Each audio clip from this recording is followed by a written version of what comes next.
Hello. The purpose of this video is to go over a couple of things from the last two chapters from Unit 10 and Unit 11 in our 50/70 course. These two chapters go together for a reason. We have them back to back for a reason, because they involve one of the trickier aspects of English. Seems like a word like up should be pretty easy. Should be easy to teach. Up means in a direction, the opposite direction from the center of the earth. You can try to get into some perspectives, but seems like up should be a fairly simple concept. And what kind of word is it? Well, if you finish the chapter on prepositions, you probably can easily recognize it as a preposition. We swam up the river. Simple enough. We went up, right? Well, actually no. What's going on here? We use the word up, but it's not actually pointing up. We weren't swimming to the bottom of the river and then swimming up to the top. We see that the word up can mean from the origin, but still we're okay with this, right? We have a verb, we have a subject, and the verb, swam, is modified by an adverbial telling where we swam, up the river. So we're pretty good with this being a preposition, right?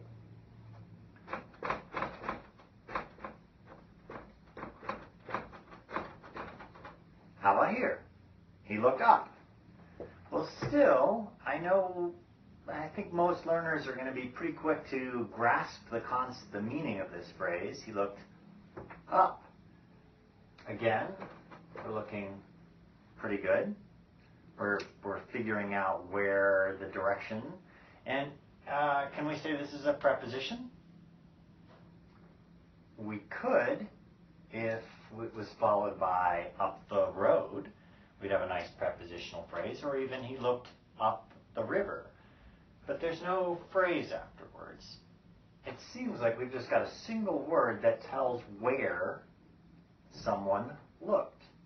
And if you've got a word that tells where or how or in what manner the verb takes place, here we're looking at an adverb.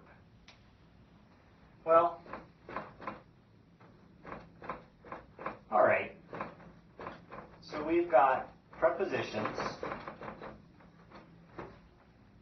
a prepositional phrase like up the river. We can see that some of these direction words like up or down or left or right can be adverbs, just sort of used all by themselves to modify the verbs.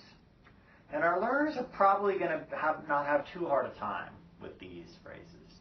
So you read the chapter on prepositions, and you saw that prepositions can be a little bit trickier than you might otherwise think, in terms some of them are unique in that they go just with this verb, or certain verbs take certain prepositions.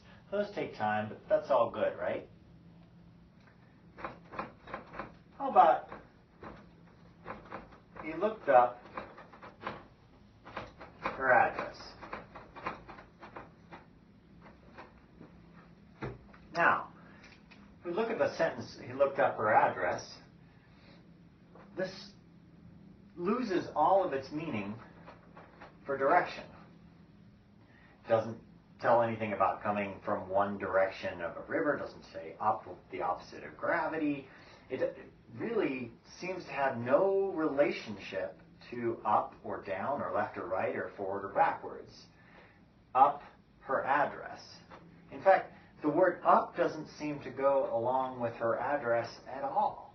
Up her address is a strange phrase. It doesn't seem at all like it works as a phrase.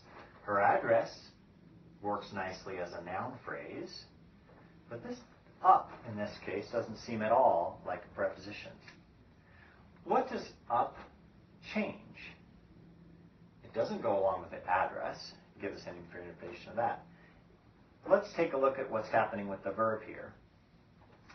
When you look up into the sky, you're denoting an action of seeing. when you look up something online, there's still kind of a message of seeing there, but it really changes the verb. It immediately calls to mind you're using some kind of reference, an address book, phone book, using an online reference. So all of a sudden, this word goes along with the verb, and we have one of the things that's really unique to English and really, or other Germanic languages, and really strange for many of our English language learners, people who are coming to English as a second language. We're going to call these things phrasal verbs, and that this chapter is all about phrasal verbs. They're fascinating. They're hard to learn, not for you as a native speaker, but for you if you're coming to English as a second language. You recognize how hard these things are to spot. We're going to call this word not a preposition, but a particle. You saw the word particle in the chapter on negation. We throw words that don't have a really good category and that aren't inflected into the category of particle. So with all of our phrasal verbs, they're going to be followed by a word that looks like a preposition but doesn't act like a preposition. We're going to call that kind of word a particle. And we're going to see some strange things that happen where we have some phrasal verbs like look up that seem pretty close to the meaning of the verb. We're going to see some phrases like fall down, which are pretty intuitive and often involve the direction. But we're going to see other phrases that don't seem to have much to do with the original meaning of the verb at all. Let's look at another phrasal verb sentence.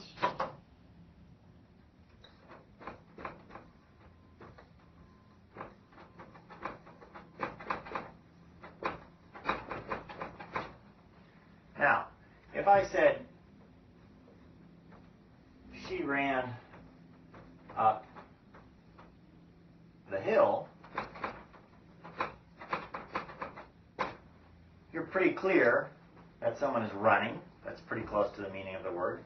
And up is a nice prepositional phrase saying in relation to the hill, going up the hill, not down it. If you say he ran up the bill, run doesn't seem to have any of the meaning that it did in this sentence. To run up the bill means to raise the cost of something or to add more items to your ticket so that the final cost is higher. It has nothing to do with running. It doesn't particularly have much to do with up. You could argue that the price goes up. But together, this verb run and up is a phrasal verb.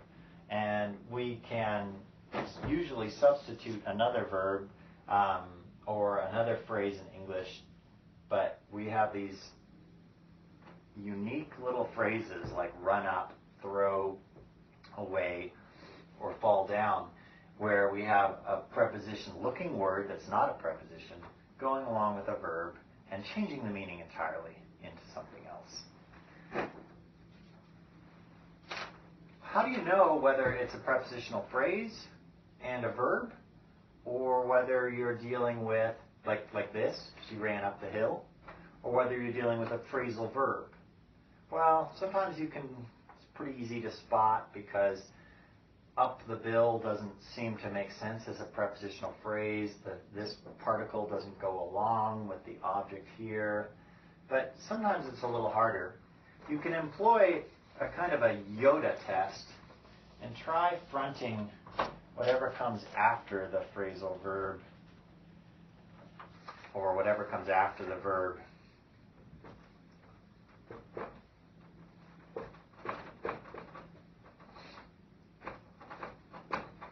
Let's see if it sounds right.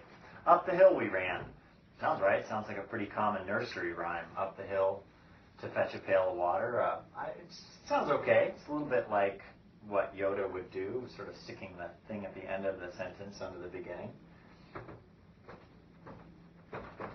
Up the bill we ran. we ran up the bill we ran, it doesn't make any sense at all.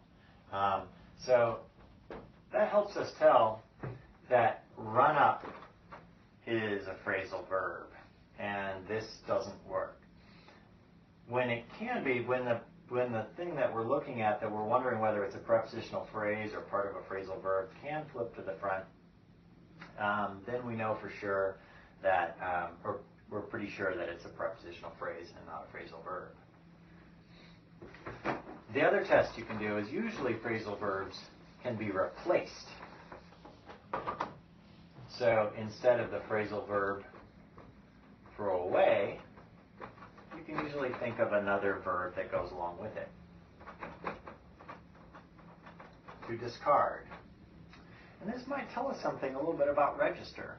When we're trying to speak in a more formal register, we often avoid some of these phrasal verbs and replace them with a word that is a little bit more